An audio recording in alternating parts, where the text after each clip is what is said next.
Oke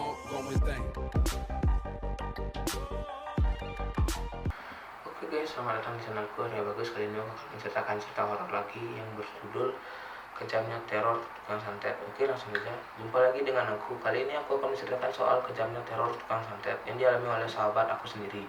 Cerita ini aku angkat menjadi sebuah thread karena menurut aku cerita ini sangat menarik sekali dan untuk sebuah pelajaran hidup bagi kalian semua. Oke, langsung saja. Siapa bacotan dari aku. Di sini aku bercerita sebagai Dela, memang disamarkan. Ayah aku terkena teror tukang santet pada tahun 2017 yang lalu. Kasusnya cukup terbilang masih baru karena 2 tahun yang lalu dan sangat membekas di hati keluarga kami semua hingga sekarang. Oh iya, sebelumnya untuk semua nama tempat dan lain-lain semua aku samarkan ya, karena untuk menjaga privasi dari pihak keluarga. Jika dihitung sudah 2 tahun lamanya ayahku mengalami teror santet yang sangat luar biasa. Awalnya ayahku tidak merasakan gejala apa-apa di dalam tubuhnya dan tidak ada keluhan sama sekali. Sehingga suatu saat ayahku tiba-tiba tidak bisa berjalan dan tidak bisa apa-apa. Aneh bukan? Sudah dijelaskan dari awal ya, tiba-tiba ayahku mengalami hal yang tidak wajar seperti itu. Menurut orang Jawa ini ayahku terkena kembang amben, kembang bayang. Jadi maksudnya ayahku dibikin tidak bisa ngapa-ngapain atau sama halnya seperti orang yang mengalami lumpuh total seluruh tubuhnya. Dari kejadian itu aku dan keluargaku langsung mencari pengobatan dari orang pintar, Ustaz. Karena apa? Feeling keluargaku ini ada kaitannya dengan hal-hal mistis karena secara tiba-tiba dan keadaan ayahku langsung dibuat parah tanpa ada gejala apapun. Keluargaku mencari orang pintar untuk ayahku dari yang ilmunya biasa, standar ilmu, hingga ilmunya yang sangat tinggi. Orang pintar Ustaz pertama kali yang ditemui keluarga itu bilang kalau ada sesuatu benda gaib yang dipasang di bawah kursi kantornya ayahku, dan aku belum mengerti benda macam apa itu. Maka dari itu sebelum ayah terkena kembang amben, ayah merasa nggak betah saat berada di kantor, dan setiap sekali ayah aku pergi dinas ke kantor bawaannya langsung ngedrop, padahal sebelumnya dari rumah sehat nggak ada keluhan sama sekali. Kemudian keluarga aku manggil orang pintar yang pertama atau orang pintar Ustadz ya. Jadi keluargaku tidak ada ikut campur sama dukun, sebut saja Ustadz Herman. Ustadz Herman ini berusaha mengambil benda yang ada di bawah kursi kantor secara gaib juga di tempat ayahku bekerja. Waktu benda itu sudah diambil lah, kok ternyata si doi, orang yang mengirim teror santet ayahku, sebut saja doi, memasang benda gaib itu lagi. Itu pun yang lebih parahnya memasang di sudut kamar ortuku. Nggak tahu juga yang memasangnya ada di bagian sudut mana, yang penting nggak bisa dilihat sama orang biasa benda gaib itu. Bersamaan benda itu terpasang, tiba-tiba jendela rumah langsung dilempar batu sama seseorang hingga kacanya retak. Salah satu anggota keluargaku ngintip dari jendela, siapa yang iseng melempar batu itu terletak di luar, sepi dan hening, tidak ada siapapun. Kami sekeluarga langsung kaget, takut, dan ngumpul jadi satu, langsung beristighfar masing-masing. Keesokan harinya ayahku dibawa menuju orang pintar yang kedua, disebut saja Ustadz Bagus. Ustadz Bagus ini tujuannya membantu menyembuhkan ayah dari kembang ambennya. Yang pertama dilakukan, kaki ayahku dipecut sama tasbih yang dibawa oleh Ustadz Bagus. Dari situ ayahku teriak-teriak seperti kesalahtahanan karena katanya rasanya ini sangat menyakitkan, karena sebelumnya ayahku lumpuh tidak bisa merasakan apa-apa. Sesudah dari kejadian itu ayahku dikasih minum air putih, tapi entah minuman itu yang pasti sudah didoain juga. Tapi rasanya bau minuman itu seperti semacam ada bau kemenyan dengan bau seperti itu. Ayahku menolak mentah-mentah untuk minumnya meskipun sudah dibujuk beberapa kali.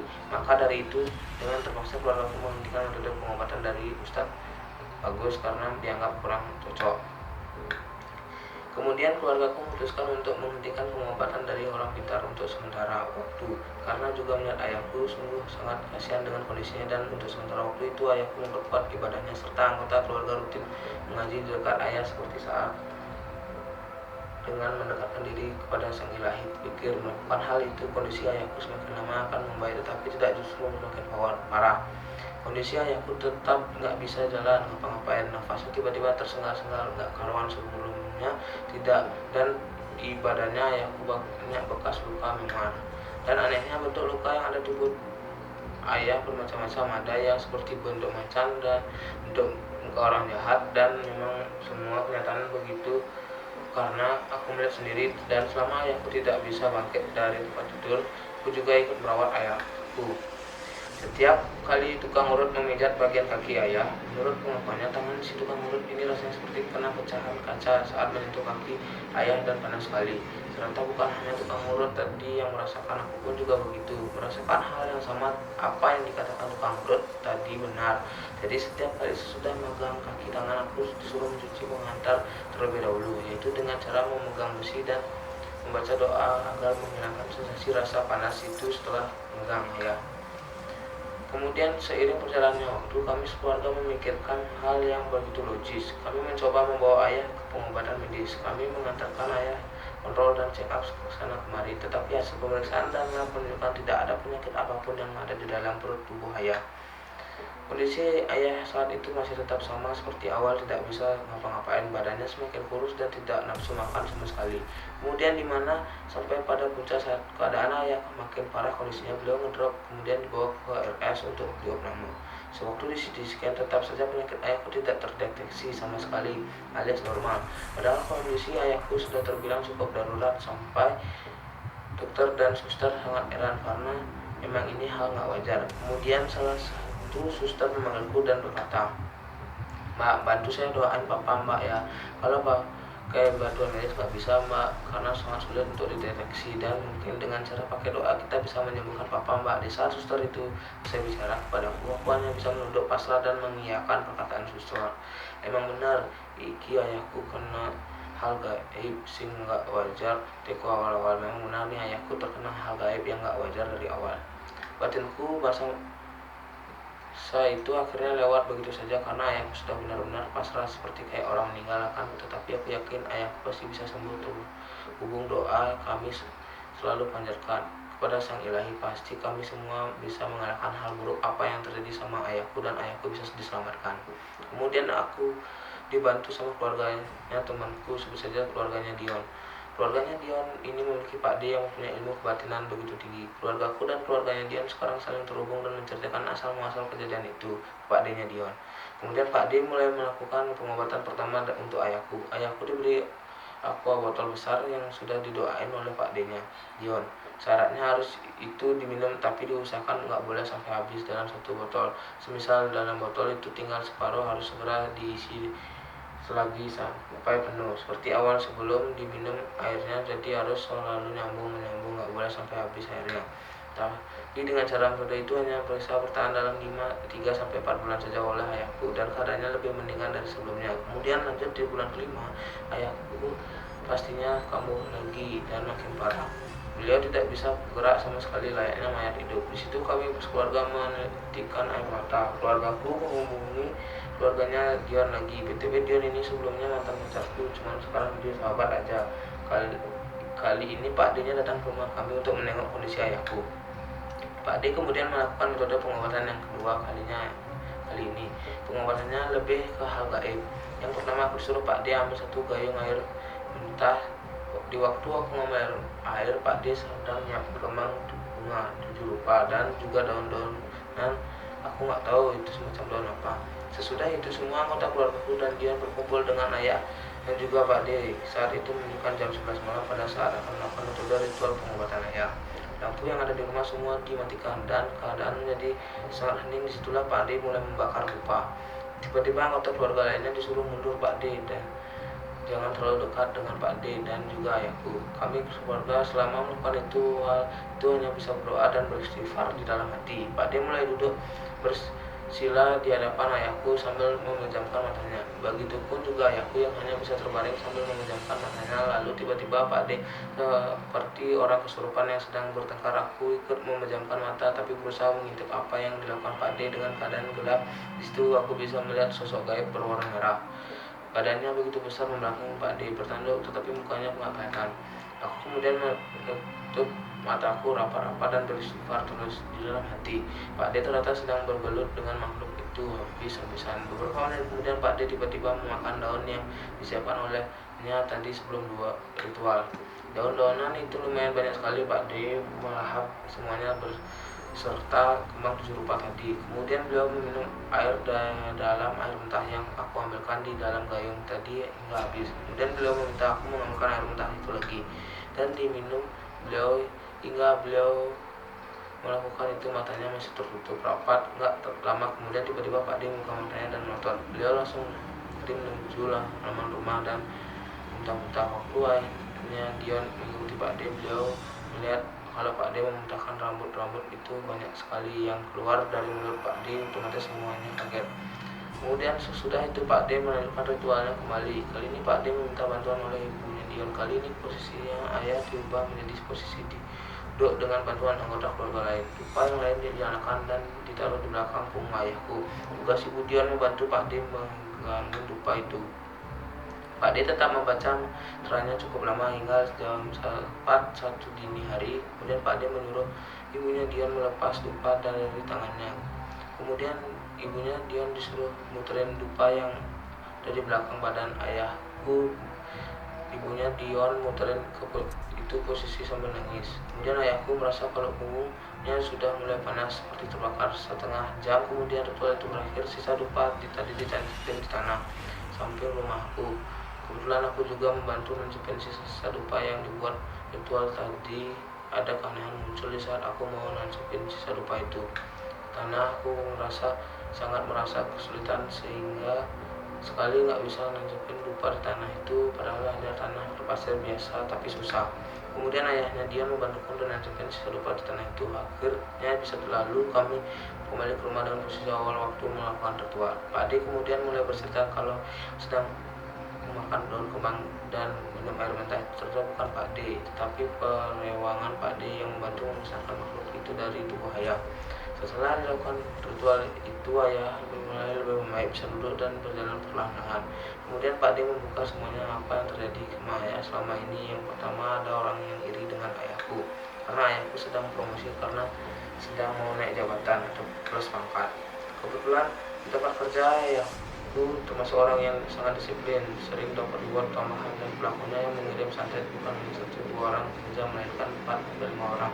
Ya Allah, begitu kejamnya mereka, dan mereka bersekongkol ingin membunuh ayah aku. Gandia yang dipakai oleh mereka ternyata sebuah boneka, dan temannya ayahku nggak sadar juga kalau tidur ditemani boneka itu, karena sebelumnya ayah membunuh boneka itu di kantornya dan kemudian dibawa pulang oleh ayahku. Ayahku pertama kali melihat boneka itu rasanya ingin sekali menyimpannya, dan boneka itu seukuran seperti jenggot dan bentuknya sangat menyeramkan. Ayahku selama ini menyimpannya di dalam bufet bersama berkas-berkas pekerjaannya. Padahal boneka itu secara tidak sadar menyerap energi yang di tubuh ayahku. Semakin lama ayahku semakin gak berdaya, hingga kemudian mengalami kembang ambal. Ayahku sebelumnya selalu dikelilingi aura baik, tapi semakin lama berubah menjadi aura jahat hingga akhirnya ayahku gampang tumbang. Waktu keadaan ayahku mulai gak fit, disitulah pelaku santet beserta metode bonekanya yang disimpan oleh ayahku tadi ada celah kesempatan bikin ayahku gak berdaya sama sekali, layaknya mayat hidup. Hari demi hari berlalu, aku pikir sesudah dilakukan ritual pengusiran oleh Pak D-nya Dion, semuanya telah selesai. Ternyata keadaan ayahku semakin parah dan tersisa kembali. Setiap malam ayahku kesusahan buat nafas sampai keluargaku memanggilkan dokter untuk memeriksa kondisi ayah. Mereka pikir ayah sedang sakit, ternyata tetap sama dokter yang memeriksa ayah berkata kalau ayahku nggak ada penyakit apapun, semua normal. Akhirnya dokter menyarankan untuk memeriksakan ke lab. Kemudian setelah dilakukan pemeriksaan, hasilnya tetap sama, normal semuanya. Maka dari itu dokter hanya memberikan perawatan nebulizer supaya nafas ayah berkurang. Keluargaku memiliki feeling kalau santet itu belum berakhir, hingga setiap malam ibuku selalu membacakan surat Yasin ke ayahku. Aku hanya bisa bersedih melihat kondisi ayahku karena sudah seperti orang meninggal. Setiap harinya anggota keluargaku juga ikutan membacakan Yasin ke ayahku. Kemudian keluargaku mendapatkan kabar bahwa ibunya Dion sedang sakit. Ternyata sakitnya karena ada yang menyerang secara gaib, dan secara belum itu ibunya Dion ikut membantu ritual pengusiran santet ayah. Beliau juga terkena imbasnya. Seluruh badan ibunya Dion dipenuhi luka dan memar-memar. Wajah ibunya Dion bengkak dan memar, semua seperti orang yang habis terkena tonjokan. Kemudian ibunya Dion juga bercerita keluargaku kalau ibunya Dion pernah mimpi sosok genderuwo merah. Genderuwo itu merah dan menyampaikan pesan ke beliau. Rungo no kowe kuada lojo, atek melu-melu yang urusanku. Pokoknya belum tak pateni sisan. Dengarkan, kamu itu perempuan, jangan ikut campur sama urusanku. Apa kamu mau aku bunuh sekalian, kata beliau. Mendengar suara sosok itu begitu berat dengan penuh ancaman. Cebok gayung karena saking cepatnya harus ngabisin treat ini, jadi lupa mau nerjemahin bahasanya. Ibunya Dion kemudian menantang sosok makhluk itu di dalam mimpinya. Sakitmu aku sedu ini Gusti Allah, lek niatmu mateni manungso Gusti Allah bakalan isi mateni rezeki sembarang kalimu. Walaupun kesakitanmu banyak, aku masih punya Allah. Kalau niatmu membunuh manusia, Allah juga akan membunuh semua rezekimu dan segala apa yang kamu punya. Lalu aku dan tante kecuali ayah dan ibuku dan pelapor ini menjawab ibunya Dion. Kondisi ibunya Dion memang sangat parah, seperti orang yang habis dipukul massa. Akhir pekan kami sekeluarga mengunjungi rumah Pak D-nya Dion. Rumah asli Pak D-nya Dion di kota, nggak tahu nih, karena sebelumnya Pak D sedang menginap di rumah Dion selama 3 minggu karena feeling Pak D merasa ada sesuatu hal yang tak beres.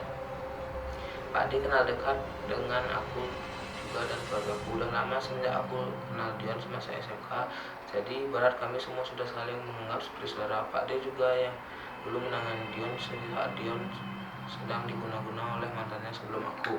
Alasan Pak D menginap selama itu karena ingin membantu ayahku juga di saat ritual pengobatan ayah selesai dan kondisi ayah terbilang sudah cukup baik. Akhirnya Pak D kembali ke rumahnya. Kali ini mengunjungi rumah Pak D. Meskipun rumah Pak D sangat jauh dari kotaku, kami semua harus nekat menemui beliau.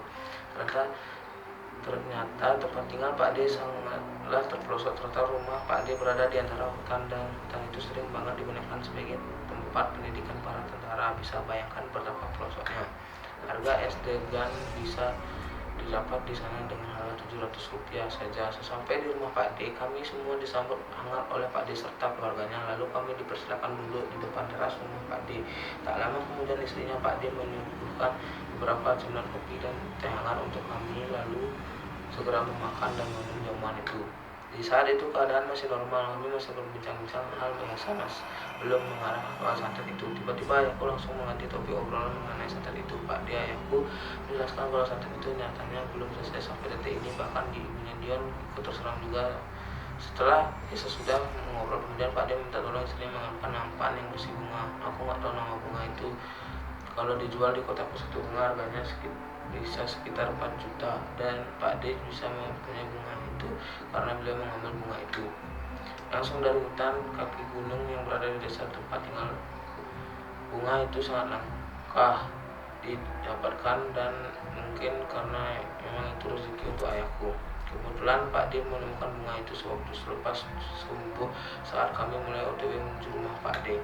Ciri-ciri bunganya cantik berwarna putih, ada sembur warna peach, itulah seperti bunga hias. Lalu mulailah pengobatan ayah. Sekian kalinya Pak D memberi ayah botol bening kecil dan isinya seperti cairan. Pak D bilang kalau itu adalah minyak khusus yang sudah Pak D tirahati. Ayahku disuruh hirup cairan minyak yang ada di botol itu. Aku melihatnya ada sesuatu kejanggalannya, itu minyak yang sedari tadi dihirup oleh ayahku. Tiba-tiba cairan minyak yang ada di botol itu lama-kelamaan makin habis.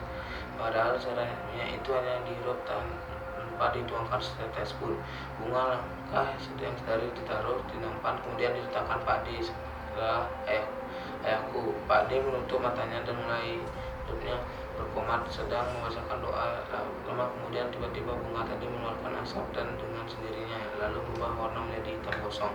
Sesudah itu kemudian keluargaku bertanya kepada Pak D mengapa bunganya berubah menjadi seperti itu. Kemudian Pak D menjelaskan kalau bunga itu adalah gambaran bagian dalam organ tubuh ayahku. Sekarang sudah dibuat sangat rusak oleh para penyantet itu. Dengan kondisi organ ayahku seperti itu sudah nggak ada selayaknya hidup. Sebenarnya cuma kami yang semua selalu menguatkan doa dan bantu Pak D selama ini. Maka dari itu ayah bisa bertahan sejauh ini. Pak D bilang kalau kesembuhan ayah itu semua tergantung dari yang kuasa. Dan Pak D sekarang ini cuma bisa bantu ambil pasangan satu santet yang ada di dalam tubuh ayahku, karena menurut Pak D ini sudah sangat terlalu parah. Setelah itu kondisi ayah sekarang lebih baik dan sebelumnya, dan media mau nikah santet tadi juga sudah dimusnahkan oleh Pak D. Setelah semua selesai, ayahku sekarang menempuh pengobatan medis kembali untuk memastikan kondisi ayah saat ini. Kemudian tiap minggu juga selalu mengadakan pengajian di rumahku, dan ayahku juga selalu di ruqyah.